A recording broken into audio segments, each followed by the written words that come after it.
Right, so I think some of the earliest regulations against being poor come from hunting, all right? If you read the Lewis and Clark journals, you'll see in 1805, that time frame they traveled across with their 30-person party. They were hunting and killing whatever they wanted to. They didn't have to deal with a single fence. There were parts that they really couldn't find much food to survive. They were actually starving through the Rocky Mountains. But across the plains, like in Montana, they were killing buffalo in excess, picking out whatever they wanted. Sometimes they'd shoot something and just say, this deer wasn't fit for use. And I guess that means they just didn't take anything from it. And when they got to the Rocky Mountains, things got difficult. That's where they started trading Indians a little bit more for their food, which tended to be fish, like mostly salmon, dogs, sometimes, and horses. Sometimes they prefer to use the horses for carrying things, but there were parts where they couldn't. They had to eat the horse. And it's some roots, but these roots were not good for their intestines. They had some major gas problems with the particular roots that they ate in the Rocky Mountains. But when they got through the Rocky Mountains into Oregon on the Columbia River, the type of roots changed as the staple was a wapato, which they described as a small Irish potato. And they traded more dogs again. Dogs were pretty popular to eat with the Indians, I'm guessing closer to the West Coast, which is interesting because dogs are a delicacy in China. So it seems like it's kind of carried over. Maybe the Indians, that's the only Indians I really read about in good depth. Maybe they did eat them across the whole United States. But they ate a lot of salmon. Apparently a lot of these Indians, they ate a lot of the wapato, the roots and fish were the majority of their diet.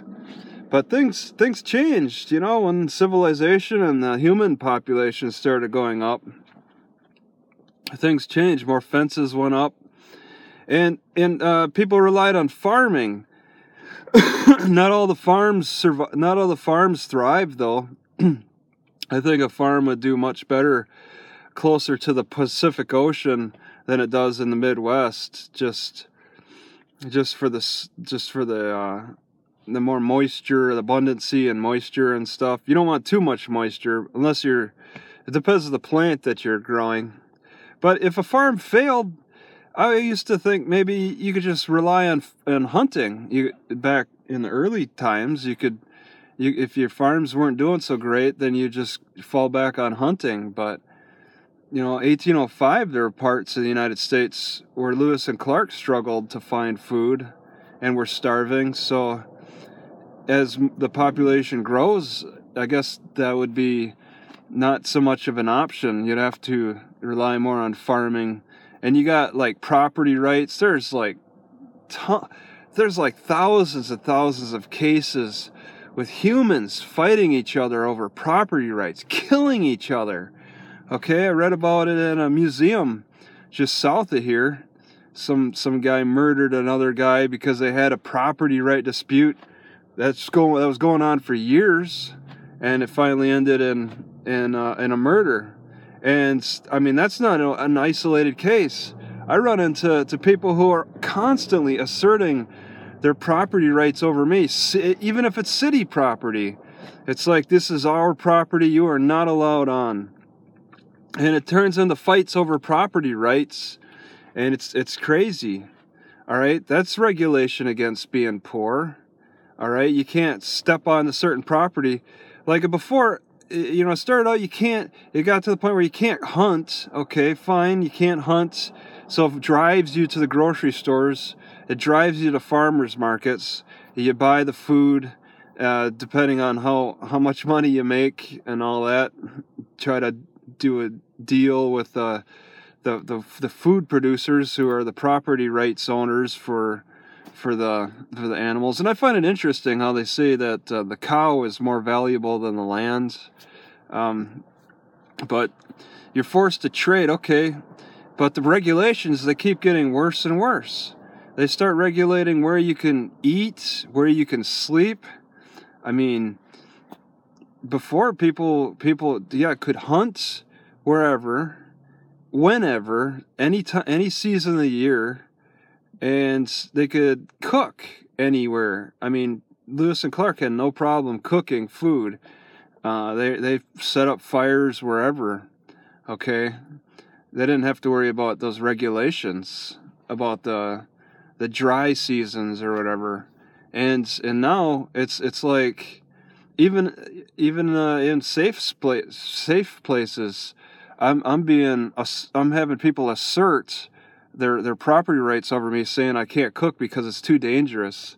You know, as safe as I like to think I'm being, I have to be really sneaky about it. And it's possible with propane cooking, but still I have to be concerned about people watching over me, because there's just so many people who want to assert their, say, let's not call it jurisdiction, okay? Not all jurisdictions apply to you, but people can assert their jurisdictions, and it doesn't always have to be a physical property. It could just be the realm of a particular kind of existence or something, you know, financial or just a certain regulatory, you know. The person doesn't have to own all the property to say that there's a fire regulation so they can assert their jurisdiction over you. It happens so much, these jurisdictional assertions, and it's really imposing upon poor people a lot. Poor people who are on the streets and more visible. Okay, they can't sell themselves into homes, they can't hide behind the walls of a home.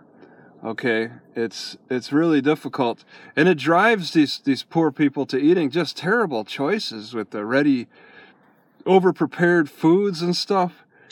Not being able to cook. I mean, I was at a food bank once in Salem, Oregon, and this lady was doing a questionnaire with me, and she was suggesting that they have classes on how to cook. And I'm like, lady, I don't need to learn how to cook. I know how to cook. Where can I cook, though? That's the problem, okay? Because there's so many regulations against cooking and stuff. When I was in Boulder City, Nevada, I had a dog walker call the cops on me while I was just hanging out at the library. It was maybe 10 o'clock at night, or maybe it was before 10 o'clock at night, because they had a curfew at 10 o'clock.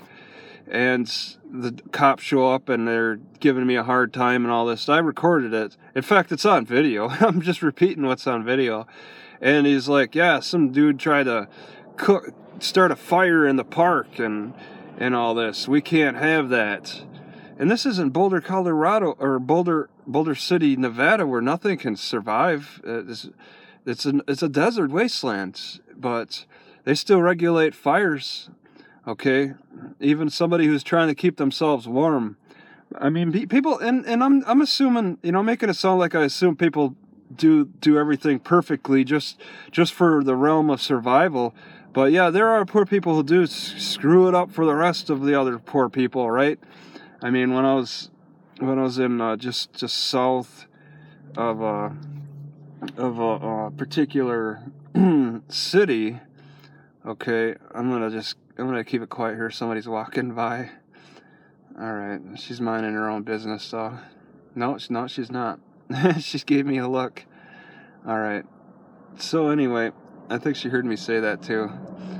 Whatever. There's a whole beautiful bridge. I thought it was just amazing work of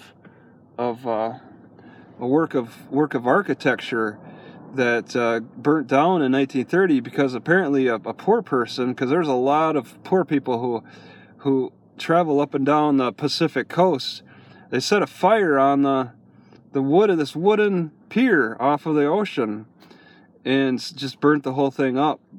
But regardless, there's so much evidence of old piers that are just not usable. They're falling apart, and even if that pier didn't get burnt up, it would not have been useful today, because regardless if it burnt up, the water eats it up and just corrodes it.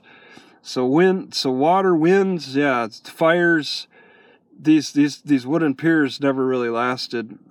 But just amazing how the regulations have changed. I can't hunt for survival anymore without getting tossed in jail and forced to eat peanut butter and jelly sandwiches, which when I was stuck in jail over the weekend in Boise over a stupid charge, I was developing diabetes. All right, it only takes a few days eating them terrible prison diets that are just high in sugar and high in the peanut butter. I mean, why can't they serve peanuts? They serve peanut butter, so they inject the hydrogenated oils into that and make it worse. They can't keep the peanuts as peanuts, okay? Peanuts survive a very long time, just as long as peanut butter, but they have to hydrogenate it and turn it into a goop. And then the jellies too. I mean, yeah, this stuff, if you get thrown in jail, you're going to be forced to eat a lot of bad food. These sugar cookies and stuff, it's really, really unhealthy. And there were prisons back in the day where they were raising cows and doing more farm work. Okay, farm hands. They had a prison outside of Boise, Idaho. They had like a jail or a prison on an island, and it was like a self-sufficient farm for these prisoners. So, and that's ended. They don't seem to have anything like that to help the prisoners try to be more self-sufficient. It's just lock them up and threaten them further with isolated cells. Put them in isolation. Okay, there's no more training. I mean, what was media friendly at one time was bringing dogs in to serve as companions, but that doesn't sound like it's really extended very far. So they make hunting illegal, practically everything for survival illegal. Just sitting in a sleeping bag next to a building will get you a camping charge. Okay, and I almost got a camping ticket in Cockle, Oregon, Oregon, for cooking chicken in a parking lot, and it's like, what's the regulation there? Is it a fire hazard in a parking lot? The parking lot can't burn up. It's not made of wood. It's amazing how a lot of these regulations are getting extended, and it's people overextending their jurisdictions, imposing their jurisdictions upon each other. It's really just a push for more, and the poor people, I'm guessing, just don't really push back much. They accept the new rules. Okay, if you don't like them, get out of here, type of thing. Okay, and there are areas that are more accepting for lower class behaviors and lifestyles. Okay, it really depends on the type of people that you come across, the groups of people who live in a particular place, that determine how overextended certain jurisdictions can get, certain laws and regulations and all that. But there is a common